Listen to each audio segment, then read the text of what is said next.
ایک بندہ تھا نا جو اپنے رب کی عبادت میں مشغول رہتا تھا، ہر وقت اپنے رب کی عبادت کرتا رہتا تھا۔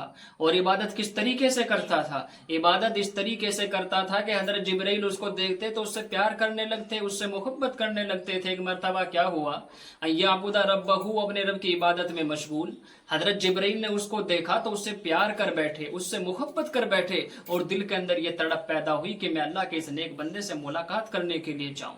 میرے بھائیوں سوچو کہ وہ کتنا خوش نصیب ہوگا انسان جس سے ملاقات کرنے کے لیے حضرت جبرائیل علیہ السلام آئے۔ حضرت جبرائیل اللہ کی بارگاہ میں حاضر ہوئے اور عرض کیا، ایستاذن جبرائیل، کہ اے میرے رب ذوالجلال مجھے اجازت دے دیجئے کہ میں فلاں نیک بندے سے، میرے فلاں بندے سے ملاقات کرنے کے لیے جانا چاہتا ہوں۔ اللہ تبارک و تعالیٰ نے کہا، جبرائیل اذن لہ بشرط، ہم آپ کو اجازت تو دے دیں گے لیکن اس سے پہلے ایک شرط ہے۔ حضرت جبرائیل نے کہا، یا اللہ آپ اپنی شرط بتائیے۔ اللہ تبارک و تعالیٰ نے کہا، ان ینظر فی اللوح المحفوظ، کہ جانے سے پہلے، اس سے ملاقات کرنے سے پہلے لوح محفوظ میں دیکھ لو کہ اس کا نام کہاں ہے، اس کے نام کے آگے کیا لکھا ہوا ہے۔ حضرت جبرائیل علیہ السلام نے جب اس کا نام دیکھا تو حیران ہو گئے۔ اس کے نام کے آگے شقی لکھا ہوا تھا۔ کیا؟ اس کے نام کے آگے اللہ نے بدبخت لکھا ہوا تھا۔ جی ہاں، شقی لکھا ہوا تھا۔ اس بات کو دیکھ کر حضرت جبرائیل حیران ہو گئے۔ حضرت جبرائیل دھرتی پر پہنچے، انسانی شکل اختیار کی، اس بندے کے پاس گئے، سلام کیا اور اس کے پاس بیٹھ گئے اور اس سے کہا کہ میں جبرائیل ہوں، اللہ تبارک و تعالیٰ نے تیرے نام کے آگے شقی لکھ دیا ہے، بدبخت لکھا ہوا ہے لوح محفوظ میں تیرے نام کے آگے۔ اب اس بندے نے یہ بات سنی تو کہا الحمدللہ۔ اب حضرت جبرائیل علیہ السلام اور زیادہ حیران ہو گئے کہ یہ کیسا بندہ ہے، میں اس کو بتا رہا ہوں کہ لوح محفوظ میں تیرے نام کے آگے شقی لکھا ہے، تیرے نام کے آگے بدبخت لگا ہوا ہے، اور یہ بات سن کر کہہ رہا ہے الحمدللہ۔ اب وہ بندہ کہتا ہے، اللہ تبارک و تعالی میرا نام چاہے ادھر لکھے چاہے ادھر لکھے، مجھے اس سے کوئی شکوہ نہیں ہے، وہ تو میرے رب کی مرضی ہے، چاہے وہ مجھے شقی لکھ دے یا وہ مجھے نیک بخت لکھ دے یا بدبخت لکھ دے، وہ تو اس رب کا کام ہے۔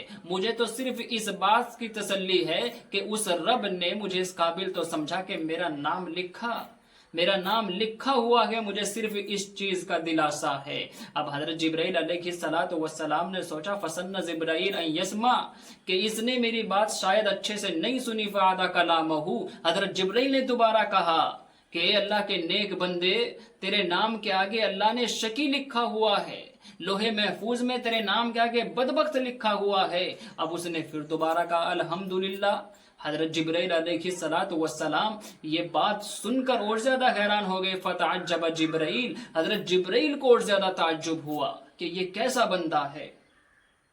اب وہ بندہ کیا کہتا ہے، لو لم اکن، کہ جب میں ہوں ہی کچھ نہیں تو اس میں میرا رب کا کیا قصور ہے؟ کیا کہا کہ جب میں ہوں ہی کسی قابل نہیں، میں ناکارہ ہوں، میں نکما ہوں، تو اس میں میرے رب کا کیا قصور ہے؟ میرے رب کا تو اس میں کوئی قصور نہیں ہے، نکما تو میں ہوں، اس رب نے تو میرا نام لکھا ہے، بس مجھے اسی چیز کی تسلی ہے۔ اب اللہ تبارک و تعالیٰ نے حضرت جبرائیل کو بلایا اور کہا انظر فی اللوح المحفوظ، کہ جبرائیل اب لوح محفوظ دیکھو۔ اب جب حضرت جبرائیل نے لوح محفوظ دیکھا تو اب دیکھ کر حیران ہو گئے، کیونکہ اب اس کے نام کے آگے شقی نہیں لکھا تھا۔ اب اللہ تبارک و تعالیٰ نے اس کے نام کے آگے بخت لکھ دیا، نیک بخت لکھ دیا۔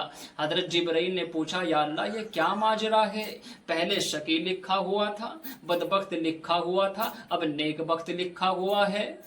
اللہ تبارک و تعالیٰ نے کہا، جبرائیل کیا تو نہیں دیکھ رہا میرے اس بندے کو، وہ جس حال میں بھی ہے، وہ سکھ میں ہے، دکھ میں ہے، لیکن میرا شکر ادا کر رہا ہے، وہ خوشی میں ہے جب میرا شکر ادا کر رہا ہے، وہ مصیبت میں ہے، پریشانی میں ہے جب میرا شکر ادا کر رہا ہے، تو کیا میں اس بندے کے نام کے آگے نیک بخت نہ لگا دوں؟